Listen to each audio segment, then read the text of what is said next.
Mistakes जिनको आपको बिल्कुल नहीं करना अगर आपका टारगेट है नीट 2024 या 25 में 680 प्लस मार्क्स स्कोर करने का।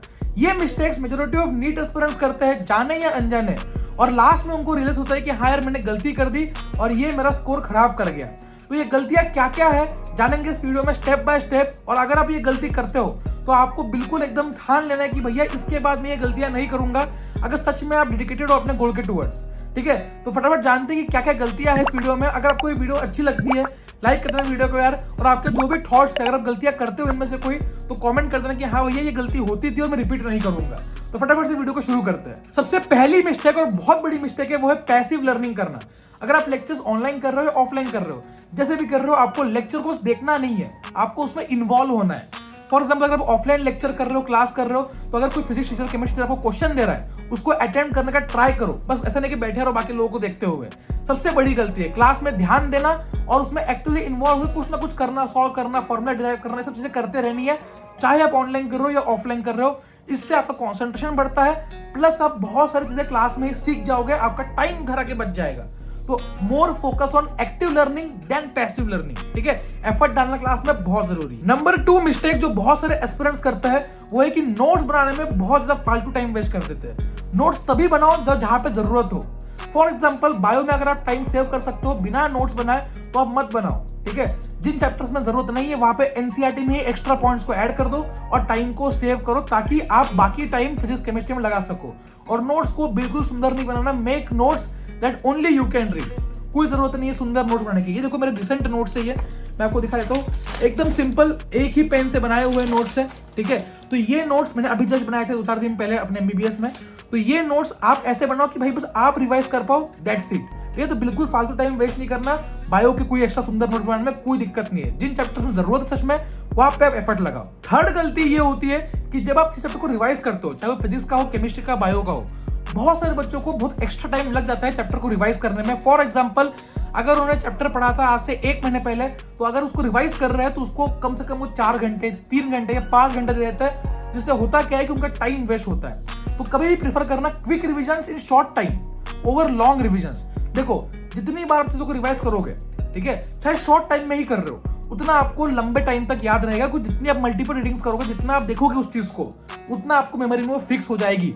तो प्रेफर करना जब भी 20 मिनट मिल जाए, 30 मिनट मिल जाए, फटाफट से क्विक रिव्यू करो चैप्टर का।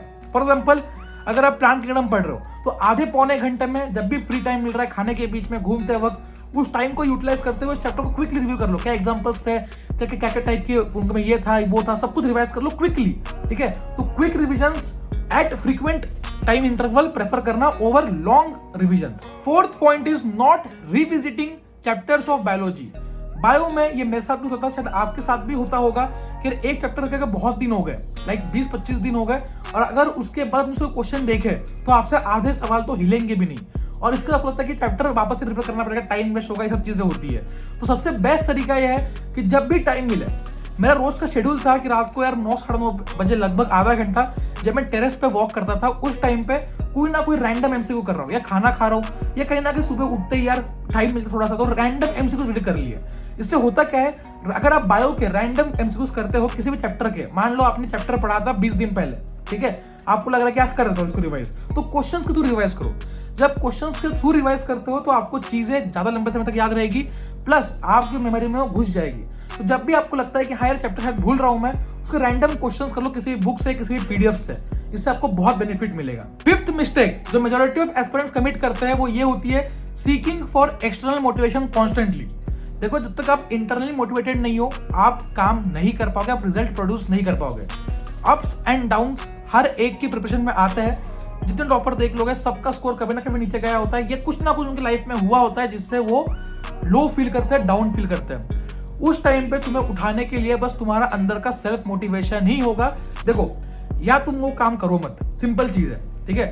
अगर मन नहीं है तो मत करो, छोड़ दो, ठीक है। मन नहीं है भाई, नीट प्रिपरेशन नहीं करनी है, छोड़ दो।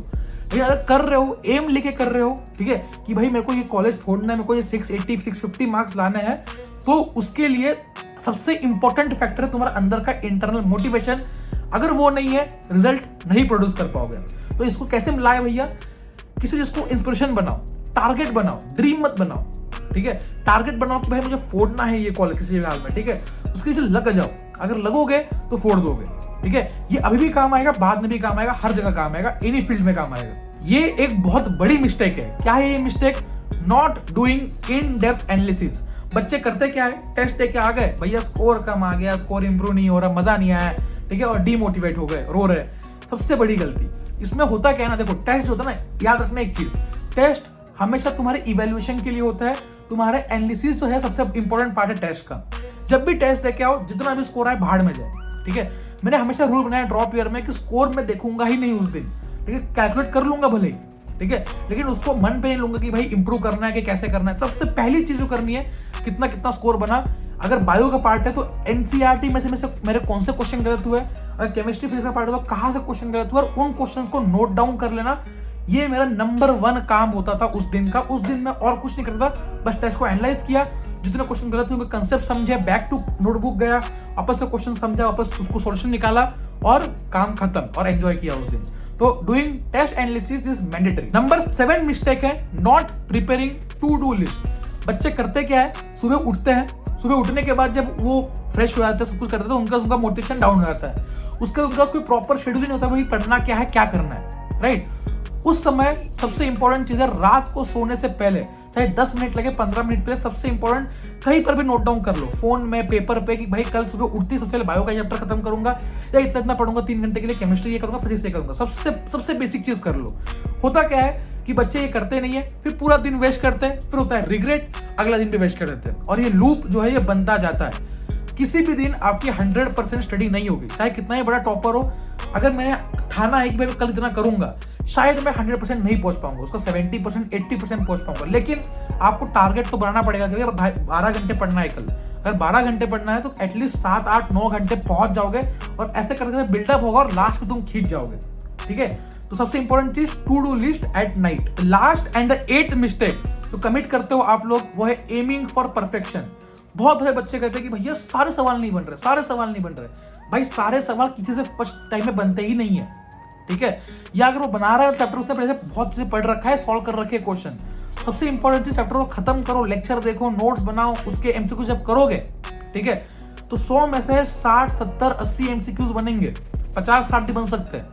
जितने नहीं बने उनका सॉल्यूशन देखना, वापस से थ्योरी रिविजिट करना, वापस से एनसीईआरटी पढ़ना बायो के लिए, वापस से नोट्स पढ़ना फिजिक्स केमिस्ट्री के लिए, कंसेप्ट समझना, गूगल पर सर्च करना, यूट्यूब, एफर्ट लगते हैं उन चीजों में, ठीक है। तो ये नहीं है कि तुम्हारे पास डे 1 से परफेक्शन आएगा। परफेक्शन कब आएगा? धीरे धीरे धीरे धीरे आएगा, और वो बिल्ड होता रहेगा।